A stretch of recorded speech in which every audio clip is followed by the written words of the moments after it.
Hello friends, இன்றைக்கி Karnataka special தான் ஒன்று செய்ய போகிறேன். என்னென்ன காராபாத்து ரொம்ப சூப்பராக இருக்கும். அதுக்கு என்னென்ன தேவையும் பார்த்துருவோம். காராபாத்தும் உங்களுக்கு கேசரி பாத்து தான் செஞ்சு காட்ட போகிறேன். ரொம்ப சூப்பராக இருக்கும். நான் சாப்பிட்டேன், அதேமாரி கேட்டும் என்னென்ன எப்படி செய்வாங்கன்னு கேட்டுட்டும் வந்தேன். சரி, அது உங்களுக்கு அப்படியே செஞ்சிடலான்ட்டு அதுக்கு ஒரு கப்பு ரவை எடுத்திருக்கேன். என்ன ரவைனாலும் சரி, நீங்கள் நைஸ் ரவைனாலும் சரி, தடி ரவைனாலும் சரி. அதுக்கு தேவை 2 பீன்ஸு, ஒரே ஒரு சின்ன துண்டு இஞ்சி, ஒரு கேரட் தோல் சீவி எடுத்து வச்சுருக்கேன். லெமன் சும்மா ஒரு 2 சொட்டு ஊற்றணும், அதுக்காக ஒரு 1/4 பழம் எடுத்து வச்சுருக்கேன். பூண்டு பல் 2, கொத்தமல்லி, கருவேப்பிலை கொஞ்சோண்டு, கொத்தமல்லி கொஞ்சம் போட்டுக்கோங்க. அப்புறம் ஒரே ஒரு பெரிய வெங்காயம், இந்த பச்சை மிளகாய் 2, காரத்துக்கேற்ப பச்சை மிளகாய். அப்புறம் உங்களுக்கு தேவையான உப்பு, நம்ம தாளிக்கிறதுக்கு கடுகு, உளுந்து எல்லாம் சும்மா ஒரு 1/4 ஸ்பூன் நம்ம அந்த டைம் போட்டுக்கலாம். அப்படியே உங்களுக்கு நான் சொல்லிடுறேன் உங்களுக்கு. அப்புறம் கொஞ்சோண்டு மஞ்சத்தூள், இதுக்கு தேவையானது. உப்பு உங்களுக்கு காராபாத்துன்ட்டு ரொம்ப டேஸ்ட்டாக இருக்கா. நம்ம ஊர்லலாம் உப்புமா மாதிரி அங்கே அது ஃபேமஸாக. சரி, அது சாப்பிட்டு பார்த்தா ரொம்ப சூப்பராக இருந்தது. இதை செஞ்சுருந்தேன் கண்டிப்பாக உங்களுக்கு வந்து தான். இன்றைக்கி காலையிலே சரி, நேற்று ஒரு நைட்டு வந்தோன்னா ஒரு முட்டையை வச்சு ஒரு ரெசிபி போட்டிருக்கேன் பாருங்கள். நல்லா சூப்பராக இருந்துச்சு. அதேமாதிரி இப்போவும் இதெல்லாம் அரிஞ்சிட்டு வந்துடுவோம். நம்ம அரிஞ்சிட்டு வந்துட்டு அடுத்தது என்னென்னு பார்ப்போம். எல்லாம் அரிஞ்சிட்டு வந்தாச்சு. பச்சை மிளகாய், கேரட்டு, பீன்ஸு, அப்புறம் வந்து இஞ்சி, பூண்டு, வெங்காயம், தக்காளி சொல்லலை உங்கள்கிட்ட. தக்காளி ஒரு 1/4 தக்காளி எடுத்து இப்படி அரிஞ்சு வச்சுக்கோங்க. அப்புறம் உங்களுக்கு நெய்யோ எண்ணெயோ எதுனா சரி, நெய்யும் ஒரு ஸ்பூன் ஊற்றிக்கோங்க, எண்ணெயும் ஊற்றிக்கோங்க, டேஸ்ட்டாக இருக்கும். முந்திரி லாஸ்ட்டில் போட்டுக்கலாம் நம்ம. இது அவ்வளோதான். இனிமேல் நம்ம ஃபஸ்ட்டு காராபாத்து செய்ய ஆரம்பிச்சிடுவோம். கடாய் வச்சுருவோம். கடாயை வச்சுட்டு ஒரு பக்கம் வந்து வெந்நியும் வச்சுருவோம். ஏன்னா வெந்நீர் நம்ம சுடு தண்ணியை தான் இதில் ஊற்ற போகிறோம் நம்ம வதக்கிட்டு. அதனால் வெந்நீர் அது பாட்டு கொதிச்சிட்ருக்கட்டும். இதை நான் எண்ணெய் ஊற்றிட்டேன். ஒரு 3 ஸ்பூன் போல் எண்ணெய் ஊற்றிருக்கேன். நீங்கள் நெய் வேணால் நெய் ஊற்றிக்கோங்க. அது அவங்கவுங்க விருப்பம் தான், எது பிடிக்குமோ அது. இப்போ வந்து கொஞ்சோண்டு கடுகு, இவ்வளோண்டு கடுகு பொரியணும். கடுகு பொரிய ஆரம்பிச்சிருச்சு. உளுந்து ஒரு 1/4 ஸ்பூனு, கடலைப்பருப்பு ஒரு 1/4 ஸ்பூனு, சீரகம் கொஞ்சம், எல்லாம் போட்டு நல்லா வதக்குவோம்.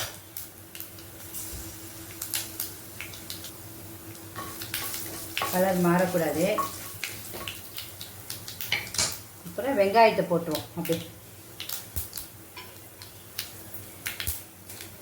வெங்காயத்தை போட்டு, வெங்காயம், கருவேப்பிலை, பூண்டு, பச்சை மிளகாய், பீன்ஸு, கேரட்டு, இஞ்சி எல்லாத்தையும் போட்டு அப்படியே ஒரு வதக்கும். கொஞ்சம் காய்கறி வேகணும்ல, வேகணும், அதுக்காக தான். உப்பு கொஞ்சம் சரி இது போட்டுக்கணும். உப்புல சீக்கிரம் வதங்கப்பட்டோம், வேறு இல்லை. உப்பு கூட உங்களுக்கு டேஸ்ட் தக்க தான். சும்மா 2 நிமிஷம் வதங்கினா போதும். எல்லாம் இப்படி எடுத்து வச்சுருக்கோம் தான், தனியாக எடுத்துக்கலாம். அப்படியே வேண்டிய போது நம்ம போட்டுக்கலான்ட்டு காட்டிட்டேன், வேறு ஒன்றும் இல்லை. இப்போ நல்லா வாசனையும் வந்துடுச்சு. நல்லா வதங்கிடுச்சு. இப்போ நம்ம இந்த ரவையை எடுத்து இதில் போட்டுடணும். இந்த ஒரு கப் ரவையை எடுத்து அப்படியே போட்டுருவோம். போட்டு கொஞ்சம் ரவை ஒரு 2-3 நிமிஷம் நல்லா அதிலே வறுபடணும் உங்களுக்கு. நீங்கள் நல்லா ஸ்லோவிலே வறுக்கணும். ரவை நல்லா வறுக்கணும்ல. இப்போ நல்லா ரவை வறுபட்டுச்சு. வாசனையும் நல்லா வந்துடுச்சு. இப்போ லைட்டாக மஞ்சத்தூள் உங்களுக்கு. அவ்வளோதான். இப்போ தண்ணி ஒரு ஏனத்தில் நம்ம அங்கே கொதிக்க வச்சுருக்கோம். நம்ம எந்த அளவு எடுத்தோமோ அதுலேருந்து ஒரு 3 கப்பு உங்களுக்கு.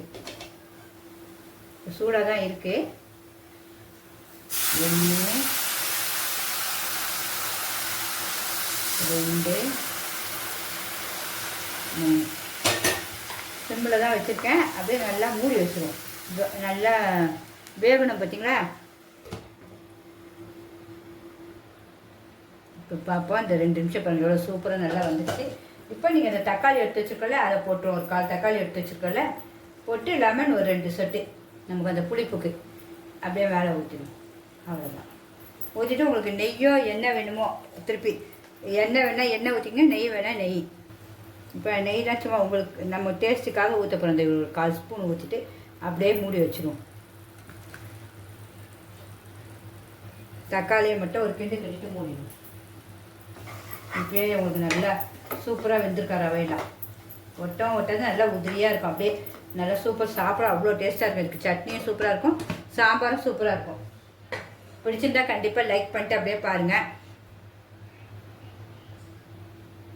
இப்போ நம்மளுடைய காராபாத் சூப்பராக ரெடி ஆகிடுச்சு பாருங்கள். அப்படியே சூப்பராக எண்ணெயும் வந்துருச்சு, நம்ம ஊற்றுற நெய் எண்ணெய்லாம் அப்படியே ஓரம் வந்துச்சு, சூப்பராக வந்துச்சு பாருங்கள். இனிமேல் அடுத்து நம்ம கேசரி பாத்தை செஞ்சுருவோம். காராபாத்தை இப்படியே வச்சுருவோம், அடுத்து கேசரி பாத்தை செஞ்சுருவோம். எப்படி இருக்குன்னு பாருங்கள், சுவையும் அட்டகாசமாக இருக்கும். நம்ம இப்போ காராபாத் செஞ்சுட்டு இப்போ கேசரி பாத் செய்ய போகிறோம். அதுக்கு என்னென்ன தேவைன்னு அதே ஒரு கப்பு ரவை எடுத்துருக்கோம், ஏலக்காவும் சுக்கும் நுணுக்கி வச்சுருக்கோம் வாசனைக்கு, அந்த ஒரு 1/4 ஸ்பூன் எடுத்து வச்சுருக்கேன். தேவையான நெய்யோ எண்ணெயோ உங்களுக்கு எதுவோ அது நான் நெய் ஊற்ற போகிறேன்.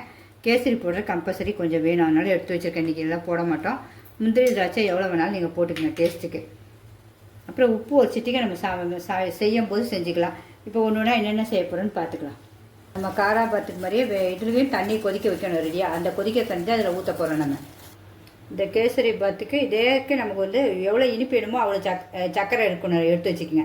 ஒரு அரை, நான் எனக்கு வந்து ஒரு அரை எடுக்க போகிறேன். நீங்கள் முக்கால் வேணும்னா கொஞ்சம் இனிப்பு ஜாஸ்தி இருக்கும், வேறு ஒன்றும் இல்லை. இப்போ நம்ம நெய் ஊற்றிடுவோம், செய்ய ஆரம்பிச்சிடுவோம் கேசரி பாத்து.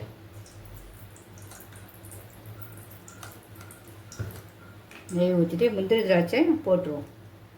ஃபஸ்ட்டு முந்திரி போட்டுருவோம், அது வறுபட்டோன்னே அப்படியே ரெண்டுத்தையும் ஒன்றா வறுத்துருவோம். சிம்லேயே தான் வைக்கணும். நல்லா வறுபட்டுச்சு. இப்போ ரவையும் இதிலே போட்டுருவோம், போட்டு ரவையும் இதில் போட்டு கிண்டுவோம். ஸ்லோவிலே வச்சு 5 நிமிஷம் நல்லா ரவை நமக்கு அந்த ரவை நல்லா பொரியணும் இல்லை, அதுக்காக. நல்லா அழகாக பொரிஞ்சிருச்சு, நல்லா கலரும் மாறிடுச்சு. இப்போ கொஞ்சோண்டு கேசரி பொருள் நமக்கு அந்த சுவைக்கு ஏற்ப அந்த கலர் வரும், வேறு ஒன்றும் இல்லை. ஒரு பிஞ்சு உப்பும் போட்டுவோம், இந்த ஒரு சிட்டிகை உப்பு, அவ்வளோதான். இப்போ அதே அளவு நம்ம இதுக்கே 1க்கு 3 தண்ணி ஊற்ற போகிறோம். அதே மாதிரி தான் அந்த காராபாத்துக்கு செஞ்ச மாதிரி தான் கேசரி பாத்துக்கலாம். சூடாக இருக்குது, கொஞ்சம் எல்லாம் பார்த்து பொறுமையாகவே செய்யுங்க. 2 3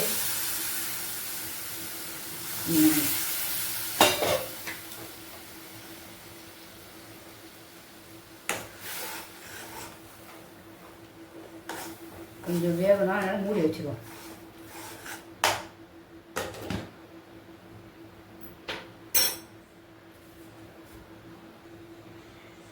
இப்போ நல்லா வெந்துருச்சு நம்மளுக்கு. இந்த டைமில் நம்ம எடுத்து வச்சுருக்க அந்த ஏலக்காய் பொடியை போட்டுருவோம். உங்களுக்கு நெய் வேணால் நெய் ஊற்றிக்கங்க, எதுனாலும் சரி. நான் வந்து இப்போ இது நல்லா வந்துருச்சு, நல்லா கிண்டி பக்குவம் வந்துருச்சு. இப்போ சர்க்கரை 1க்கு நீங்கள் 3/4 நாளும் சரி, அரை நாளும் சரி சர்க்கரையை போட்டுருங்க. சர்க்கரை போட்டுனா இன்னும் கொஞ்சம் தண்ணி ஆகும் உங்களுக்கு, அதில் இன்னும் கொஞ்சம் அப்படியே உருகிடும்.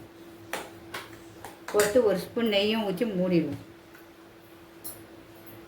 நான் மொத்தத்தில் ஒரு 2 ஸ்பூன் ஃபுல்லாக நெய் ஊற்றிருக்கேன். இதுக்கு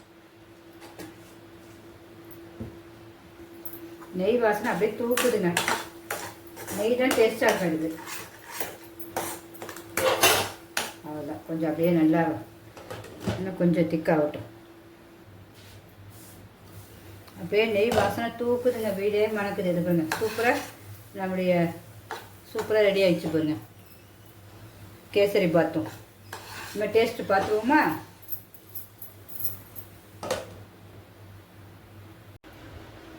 கர்நாடகா ஸ்பெஷல் நம்மளுடைய கேசரி பாத் ரெடி. காரா பாத்தா ரெடி. ரெண்டும் டேஸ்ட் பார்க்கணும்ல நம்ம எப்படி இருக்குது பாருங்கள். ஊரில் சாப்பிடும்போது அவ்வளோ டேஸ்ட்டாக இருந்துச்சு. எப்படின்னு கேட்டேன், அதனால் பாதி தமிழ் ஒவ்வொருத்தரும் சொன்னாங்க, அதை வச்சு கற்றுக்கிட்டேன். அதை அவங்க மொழி நமக்கு புரியல, கன்னடம். ஆனால் தமிழை ஒருத்தர் சொன்னார், அதனால சரி செஞ்சேன். டேஸ்ட்டும் பார்த்துருவோம் எப்படி இருக்கு. இந்த பாருங்க எடுத்திருக்கேன் பாப்பா. அந்த முந்திரியா இதெல்லாம் கடிக்கும்போது என்ன ஒரு டேஸ்ட்டுங்க, உண்மையாகவே சூப்பர், வேறு லெவல் தாங்க. ஒவ்வொரு இதுலேயும் ஒவ்வொரு ஸ்டைலில் செய்கிறாங்க. இது நம்ம முதல்ல ரவையை வறுப்போம், இவங்க அப்படி இல்லை. இந்த எல்லாத்தையும் செஞ்சுட்டு முந்திரி திராட்சையெல்லாம் வறுத்துட்டு அப்புறம் அதிலே போகிறாங்க. ஆனால் அந்த முந்திரிலையும் பாருங்கள், அந்த முறுமுறுப்புலாம் போகவே இல்லை, அவ்வளோ சூப்பராக இருக்குது. இப்போ காராபாத்தையும் டேஸ்ட் பார்த்துருவோம் பாருங்கள். காராபாத்தும் பார்க்க எவ்வளோ அழகாக இருக்கு பாருங்கள். இந்த தேங்காய் சட்னி வச்சுருக்கேன், சாம்பாரும் வச்சுருக்கேன். அவங்க வந்து தேங்காய் சட்னி மட்டும் தான் கொடுத்தாங்க. நான் ரெண்டுமே சரி வச்சிடலான்ட்டு வச்சுருக்கேன். இந்த தேங்காய் சட்னி வச்சு தான் சாப்பிட போகிறேன்.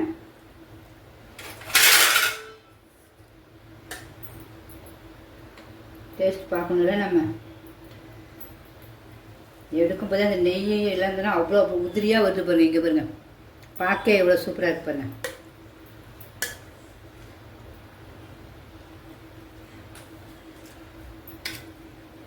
பா அடிச்சுக்கவே முடியாதுங்க. வீட்டில் நீங்கள் செஞ்சோடனே காலியாகிடும்.